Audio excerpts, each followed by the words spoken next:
भ्रम फैलाने की साजिश रची गई। डॉक्टर भीमराव अंबेडकर का भारत के विकास में जितना योगदान रहा है उतना शायद ही किसी और राजनेता का रहा हो।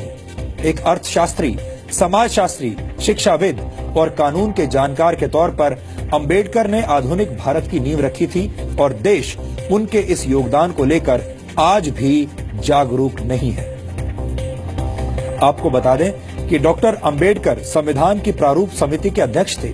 उन पर आधुनिक भारत का संविधान बनाने की जिम्मेदारी थी और उन्होंने ऐसे संविधान की रचना की जिसकी नजरों में सभी नागरिक एक समान हो, जो धर्मनिरपेक्ष हो और जिस पर देश के सभी नागरिक विश्वास करें। एक तरह से भीमराव अंबेडकर ने आजाद भारत के डीएनए की रचना की थी। इसके अलावा डॉक्टर अंबेडकर की प्रेरणा से ही भारत के फाइनेंस कमीशन यानी वित्त आयोग की स्थापना हुई थी। डॉक्टर अंबेडकर के आइडियाज से ही भारत के केंद्रीय बैंक की स्थापना हुई, जिसे आज हम रिजर्व बैंक ऑफ इंडिया के नाम से जानते हैं। दामोदर घाटी परियोजना, हीराकुंड परियोजना और सोन नदी परियोजना को स्थापित करने में डॉक्टर अंबेडकर ने बड़ी भूमिका निभाई थी। भारत में एम्प्लॉयमेंट एक्सचेंजेस की स्थापना भी डॉक्टर अंबेडकर के विचारों की वजह से ही हुई थी। भारत में पानी और बिजली के ग्रिड सिस्टम की स्थापना में भी डॉक्टर अंबेडकर का अहम योगदान माना जाता है। भारत को एक स्वतंत्र चुनाव आयोग भी डॉक्टर भीमराव अंबेडकर की ही देन है। ये वो योगदान है जिन्हें आजादी के बाद की तमाम सरकारों ने हमेशा ही अनदेखा किया है। यानी योजनाएं और विचार अंबेडकर के थे, लेकिन उनका श्रेय दूसरे नेताओं ने लूटा। यहाँ हम आपको भारत के पहले प्रधानमंत्री पंडित जवाहरलाल नेहरू और डॉक्टर भीमराव अंबेडकर के बीच चले राजनीतिक शीत युद्ध यानी पॉलिटिकल कोल्ड वॉर के कुछ उदाहरण भी बताना चाहते हैं।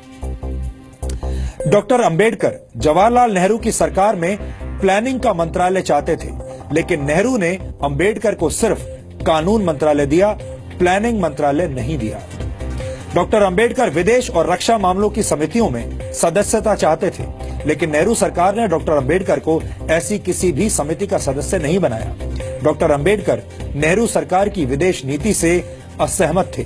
डॉक्टर अंबेडकर हिंदुओं में सामाजिक अधिकार और महिलाओं को संपत्ति का अधिकार देने की बात करने वाले हिंदू कोड को समाज सुधार के लिए जरूरी मानते थे, लेकिन नेहरू सरकार ने अंबेडकर के मंत्री रहते हुए हिंदू कोड को स्वीकार नहीं किया।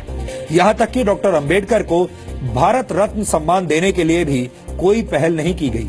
उनकी मौत के 34 वर्षों के बाद 1990 में वीपी सिंह सरकार ने उन्हें भारत रत्न से सम्मानित किया, जबकि कांग्रेस ने डॉक्टर अंबेडकर को भारत रत्न से सम्मानित करने के लिए कोई कदम नहीं उठाया।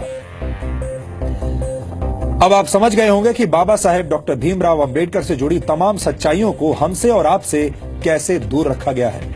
इन सच्चाइयों को जानना और समझना आधुनिक भारत के निर्माण के लिए बहुत जरूरी है। डॉक्टर अंबेडकर को जातियों की सीमा में बांधना और उन्हें सिर्फ दलितों के मसीहा के तौर पर पेश किया जाना उनके साथ बहुत बड़ा अन्याय होगा।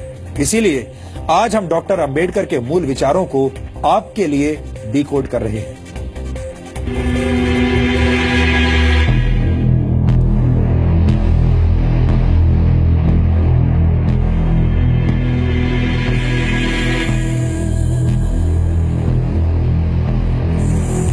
ये गुलामी से संघर्ष करते भारत की तस्वीर है।